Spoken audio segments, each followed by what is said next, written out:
രാത്രിയിൽ നമുക്ക് റെയിൻബോ കാണുന്ന പറഞ്ഞാൽ നിങ്ങൾ വിശ്വസിക്കുമോ? കഥ പറയട്ടെ. ഞാൻ ജിതു, ലാൻഡ്സ്കേപ്പ് ഫോട്ടോഗ്രാഫറാണ്.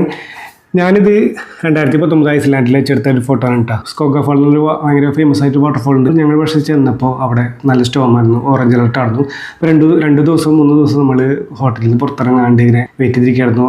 അവിടെ ഓറഞ്ച് അലർട്ട് എന്നൊക്കെ പറയുമ്പോൾ ഭയങ്കര സ്ട്രോങ് ആണ്, ഭയങ്കര വിൻഡും ഒക്കെ ആയിരുന്നു. എന്നിട്ട് സ്റ്റോമൊക്കെ കഴിഞ്ഞ് സ്കൈയൊക്കെ നല്ല ക്ലിയർ ആയി. അങ്ങനെ ഞങ്ങൾ അന്ന് നൈറ്റ് ഫോട്ടോ എടുക്കാൻ വേണ്ടി ഇറങ്ങണം കേട്ടോ. ഞങ്ങൾ അവിടെ എത്തി. നിലാവ് അവിടെ നിന്ന് ഉദിക്കുന്നുണ്ട്. ചെറുതായിട്ട് ഈ വാട്ടർഫോളിൻ്റെ സൈഡിലായിട്ട് ചെറിയൊരു കുറച്ച് കളറുകളൊക്കെ ഞാൻ കാണാം. അപ്പം റെയിൻബോ മനസ്സിലായി. ഞാൻ ആദ്യമായിട്ടാണ് നൈറ്റ് റെയിൻബോ കാണുന്നത്. കുറച്ച് ഫോട്ടോസൊക്കെ എടുത്തു. കുറച്ച് നേരമ്പോഴേക്കും റെയിൻബോൻ്റെ ഇൻറ്റൻസിറ്റി കൂടി, ലൈറ്റിൻ്റെ ഇൻറ്റൻസിറ്റി കൂടി. അങ്ങനെ നമുക്കിവിടെ 2 റെയിൻബോ കിട്ടി. അപ്പോൾ ഞാൻ എൻ്റെ ഫ്രണ്ടിനോട് പറഞ്ഞു അവിടെ പോയി ഒന്ന് നിൽക്കുമോ, അവൻ്റെ ഹെഡ് ലാമ്പ് ഓൺ ചെയ്തിട്ട് അവിടെ പോയി നിൽക്കാൻ പറഞ്ഞു. അവൻ അവിടെ ഹെഡ് ലാമ്പ് പോയി നിന്നു. അവിടെ ശരിക്കും താഴെ നമുക്ക് ഒരു കല്ലുണ്ട് കേട്ടോ. ആ കല്ലിൻ്റെ മേലെ നിന്ന് കഴിഞ്ഞാൽ ഭയങ്കര ഫീലാണ്. അങ്ങനെ ഞാൻ സ്ലോ ഷട്ടറിൽ ഈ ഫോട്ടോ എടുത്തു. അപ്പോൾ ഇതിൽ നമുക്ക് നല്ല കുറേ സ്റ്റാർ കിട്ടി, ഈ നല്ല ഡ്രീമി പോലുള്ള ഈ വാട്ടർഫോൾ കിട്ടി, പിന്നെ 2 റെയിൻബോ കിട്ടി, പിന്നെ നമ്മുടെ ഒരു സബ്ജക്റ്റ് ഒരാൾ നിർത്തിയതിൻ്റെ ഉദ്ദേശം എന്ന് വെച്ചാൽ ആ സ്ഥലത്തിൻ്റെ ഒരു സ്കെയിൽ കിട്ടാൻ വേണ്ടിയിട്ടാണ്.